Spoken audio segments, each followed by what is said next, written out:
आइए आज की इस वीडियो में जानते हैं आमलकी एकादशी किस दिन है। फागुन मास के शुक्ल पक्ष की एकादशी को आमलकी एकादशी के नाम से जाना जाता है।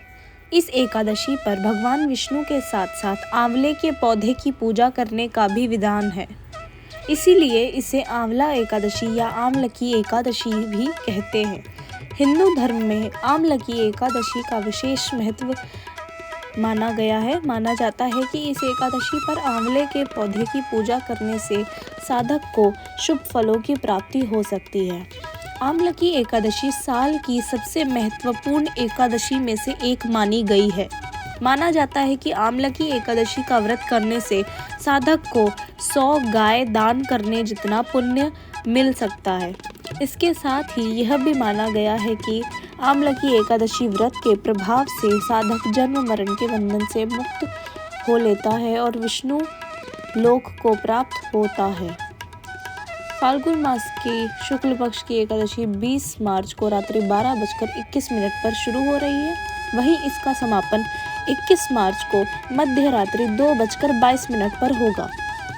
ऐसे में उदया तिथि के अनुसार आमलकी एकादशी 20 मार्च बुधवार के दिन मनाई जाएगी।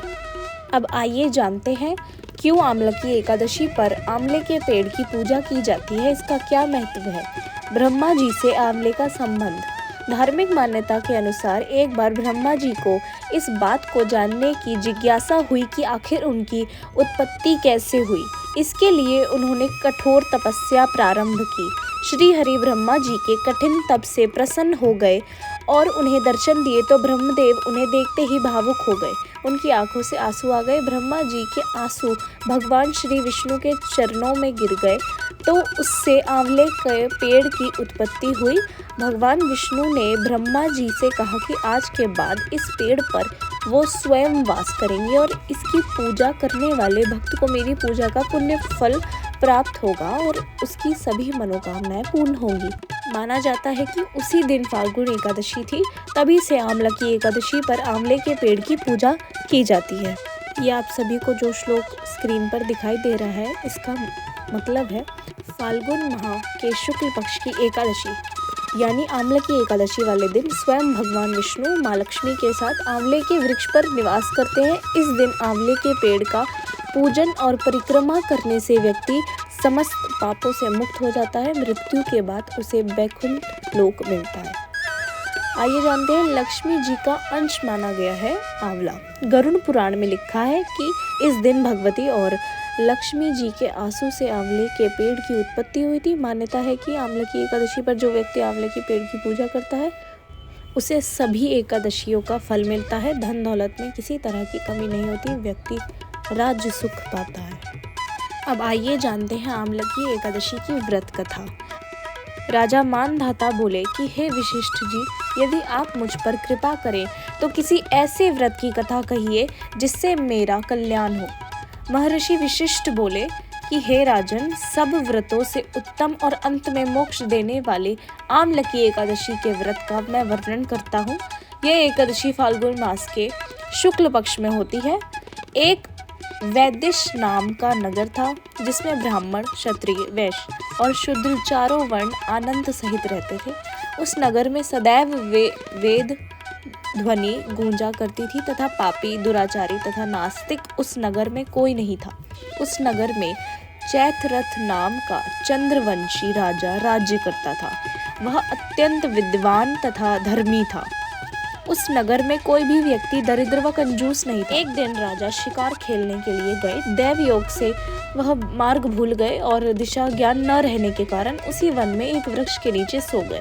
थोड़ी देर बाद पहाड़ी मलेच वहां पर आ गए और राजा को अकेला देखकर मारो मारो शब्द कहते हुए राजा की ओर दौड़े। मलेच कहने लगे कि इसी दुष्ट राजा ने हमारे माता पिता, पुत्र, पौत्र आदि अनेक संबंधियों को मारा था तथा देश से निकाल दिया था, अतः इसको अवश्य मारना चाहिए। ऐसा कहकर वह मलेच उस राजा को मारने दौड़े और अनेक प्रकार के अस्त्र शस्त्र उसके ऊपर फेंके। वे सब अस्त्र शस्त्र राजा के शरीर से गिरते ही नष्ट हो जाते थे और उनका वार पुष्प के समान प्रतीत। अब उन मलेच्छों के अस्त्र शस्त्र उल्टा उन्हीं पर प्रहार करने लगे जिससे वे मूर्छित होकर गिरने लगे। उसी समय राजा के शरीर से एक दिव्य स्त्री उत्पन्न हुई। वह स्त्री अत्यंत सुंदर होते हुए भी उसकी भ्रुकुटी टेढ़ी थी। उसकी आंखों से लाल लाल अग्नि निकल रही थी, जिससे वह दूसरे काल के समान प्रतीत होती थी। वह स्त्री मलेच्छों को मारने दौड़ी और थोड़ी ही देर में उसने सब मलेच्छों को काल के गाल में पहुंचा दिया। जब राजा सोकर उठा तो उसने मलेच्छों को मरा हुआ देखकर कहा कि इन शत्रुओं को किसने मारा है? इस वन में मेरा कौन हितैषी रहता है? वह ऐसा विचार कर ही रहा था कि आकाशवाणी हुई, हे राजा, इस संसार में विष्णु भगवान के अतिरिक्त कौन तेरी सहायता कर सकता है? इस आकाशवाणी को सुनकर राजा अपने राज्य में आ गया और सुखपूर्वक राज्य करने लगा। महर्षि वशिष्ठ बोले कि हे राजन, यह आमलकी एकादशी के व्रत का प्रभाव है। जो मनुष्य इस आमलकी एकादशी का व्रत करते हैं वे प्रत्येक कार्य में सफल होते हैं और अंत में विष्णु लोक को जाते हैं। आइए जानते हैं कुछ रोचक तथ्य। आमलकी एकादशी को ब्रज में रंग भरनी एकादशी, श्रीनाथ द्वारा में कुंज एकादशी तथा खाटू नगरी में खाटू एकादशी भी कही जाती है। इस एकादशी में आंवले के पेड़ की पूजा की जाती है। अगर आपको ये वीडियो इन्फॉर्मेटिव या अच्छी लगी हो तो चैनल को सब्सक्राइब कर लें, क्योंकि मैं ऐसी और वीडियोस अपलोड करती रहूँगी। अगर आपकी कोई रिकमेंडेशन है जो आप चाहते हैं कि मैं इस टॉपिक पर वीडियो बनाऊं, तो आप कमेंट कर सकते हैं। कमेंट सेक्शन आपके लिए खुला है। राधे राधे, जय श्री कृष्ण।